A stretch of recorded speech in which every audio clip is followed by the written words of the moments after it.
wabarakatuh. Kembali lagi bersama saya Salva di podcast LP2M Macarita. Kali ini saya bersama mahasiswa terbaik 2023. Halo Kak, bisa perkenalkan diri? Oke, baik. Assalamualaikum warahmatullahi wabarakatuh. Perkenalkan, nama saya Aidsullah. Oke.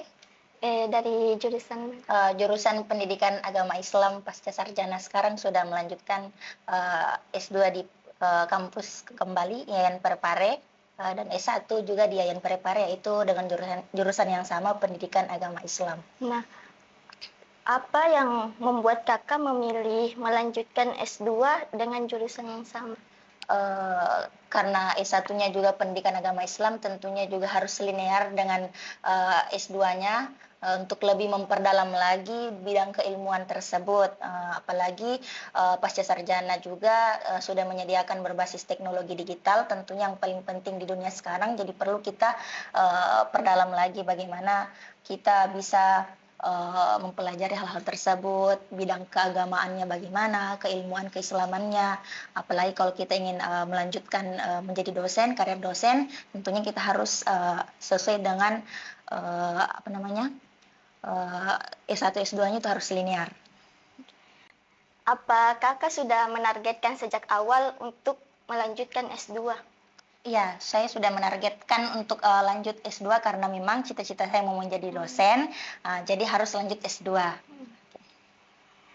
Kan Kakak pernah mendapat predikat mahasiswa terbaik pada tahun 2023. Bagaimana cara Kakak mencapai hal tersebut?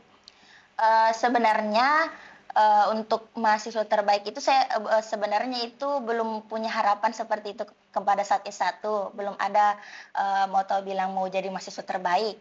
Tapi karena memang sudah sebelumnya saya menargetkan bahwa saya harus selesai pas di semester 7, harus tepat waktu.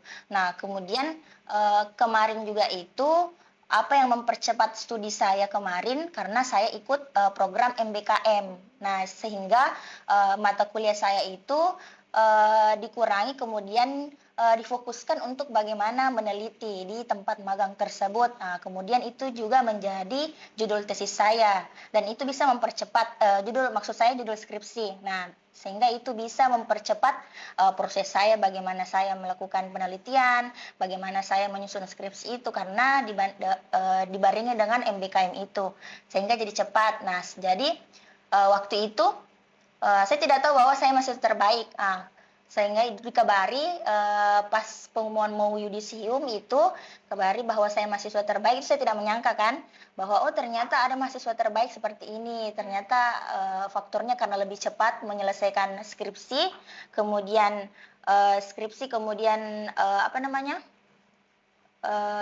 program MBKM juga yang mempercepat saya, kemudian IPK juga, ada IPK.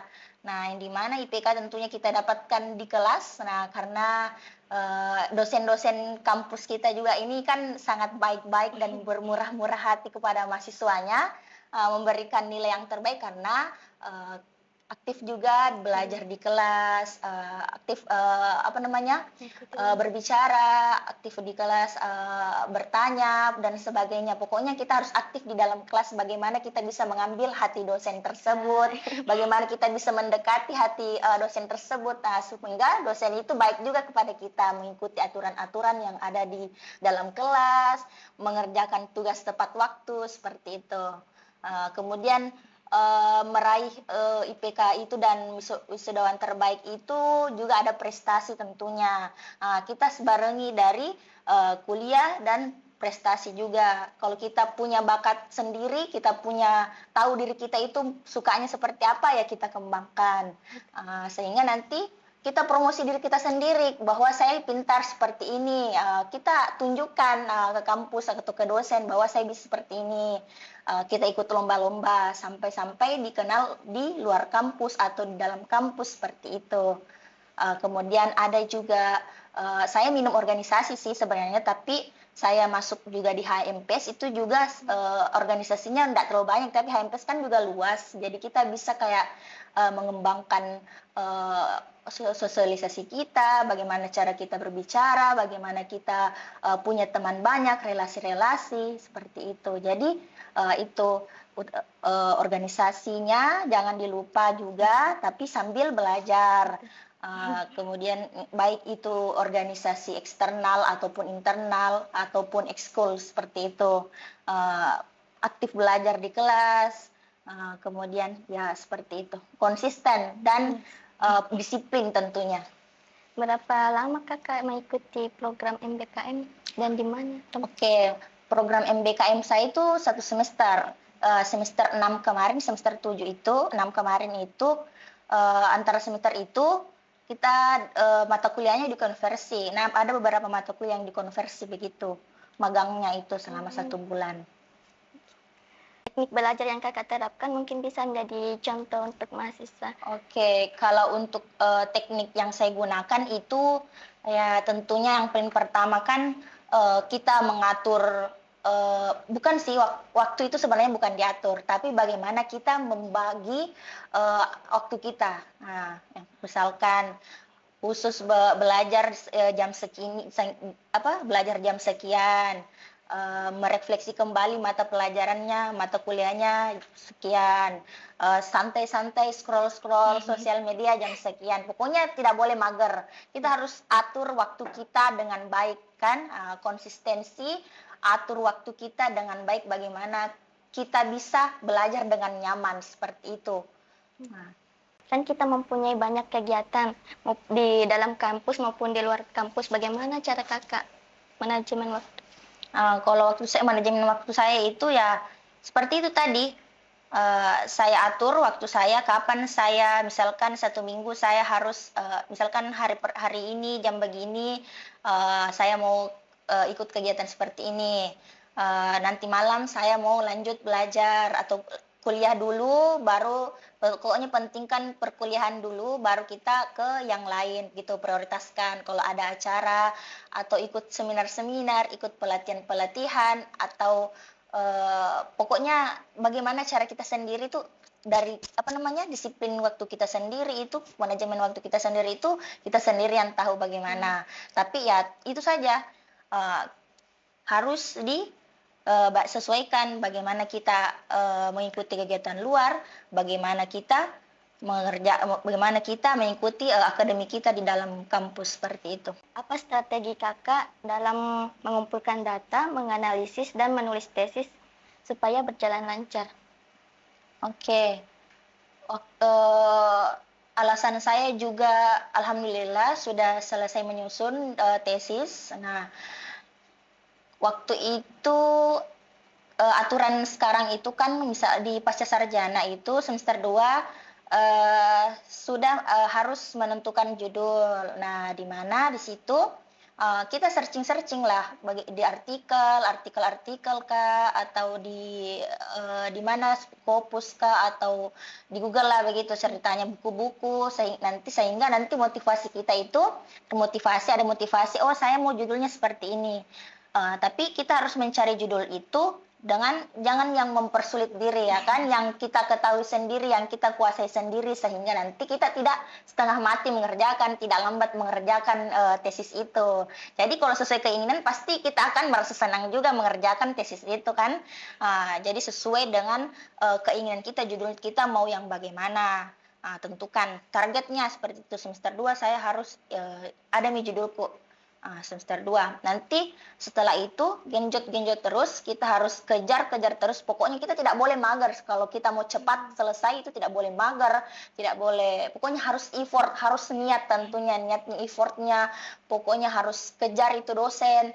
Pokoknya kalau misalkan kita punya revisi, pokoknya harus kerja itu hari juga, tidak boleh ditunda. Dalam 1 hari harus ada yang dikerja seperti itu.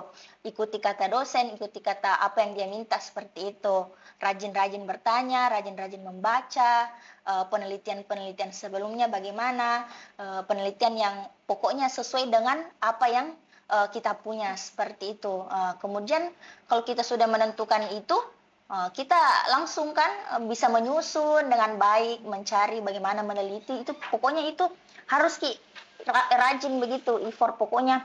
tidak boleh lah, tidak boleh mager seperti itu. Itu intinya. Bagi kakak apa yang membedakan kesulitan dalam belajar S1 dan S2? Kesulitan, tentunya kesulitan ada sih ya. Eh, Pasti ada kendala kita dalam menyelesaikan S1 ataupun S2-nya. Bagaimanapun sehingga kita harus pintar-pintar sih sebenarnya bagaimana kita bisa tidak berlama-lama untuk kayak lelah begitu, untuk capek. Itu karena kalau kita pikir seperti itu pasti akan tambah down juga. Jadi kita harus motivasi diri kita sendiri, cari motivasi sendiri, bagaimana kita bisa berkembang sendiri. Kalau capeknya itu biasa kadang menunggu dosen, atau lelah biasanya capek membaca pikiran kita tuh kemana-mana seperti itu ya. Harus juga dibarengi dengan usaha kita sendiri. Jangan lupa berdoa, minta kemudahan sama Allah bagaimana supaya saya tidak disusahkan, supaya saya dilancarkan, dimudahkan, diluluhkan hati dosennya seperti ini. Seperti itu.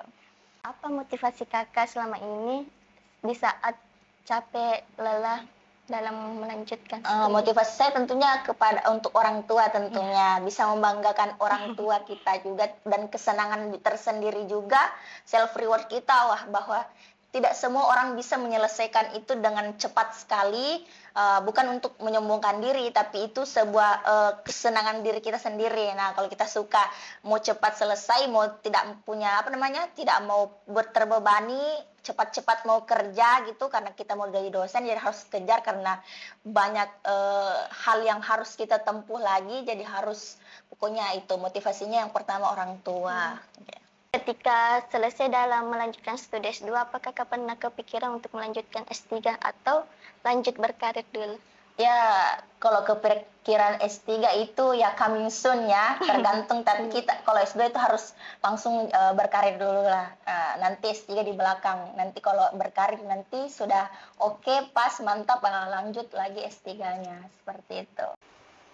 Bisa mungkin kakak kasih pesan-pesan untuk adik-adik mahasiswa dan yang sedang melanjutkan jenjang ke S2? Oke, baik. Untuk mahasiswa S1 tentunya, baik itu juga S2, nikmatilah prosesnya, bagaimana kita melanjutkan kuliah, bagaimana kita menjalani kehidupan ini. Tentunya untuk mahasiswa S1, organisasi juga tentunya perlu lancar, tapi jangan melupakan prioritas utama kita, yaitu perkuliahan, kuliah, belajar, baik di bidang akademik maupun non-akademik. Kemudian jangan terlalu stres untuk mikirin hasilnya bagaimana, karena usaha tidak akan mengkhianati hasil tentunya. Kemudian kalau kita ikhlas belajar, kita pasti akan merasakan yang namanya disiplin, bagaimana kita bisa konsisten dalam hidup kita seperti itu, punya aturan-aturan tertentu. Nah, kemudian jangan membandingkan diri kita dengan orang lain bahwa si A seperti ini, begini, tapi kita harus memotivasi bahwa kalau dia bisa, saya juga harus bisa, dengan cara tidak membandingkan, dengan cara tidak insecure harus mengangkat diri kita itu, tidak boleh down gitu, seperti itu. Kemudian fokus saja bagaimana kita berada di versi terbaik kita sendiri, karena semua punya waktunya juga masing-masing. Kemudian yang paling utama itu jangan lupa libatkan Allah dalam setiap langkah kehidupan kita tentunya, karena keberhasilan itu bukan hanya bagaimana kita bisa cepat selesai, tapi bagaimana kita bisa memberikan banyak manfaat kepada orang, menebarkan kebaikan dan keberkahan dalam hidup kita, seperti itu. Terima kasih Kak, semoga menginspirasi untuk adik-adik mahasiswa, terutama saya dalam menyelesaikan jenjang S1. Demikian podcast hari ini, saya Salva pamit undur diri. Wassalamualaikum warahmatullahi wabarakatuh.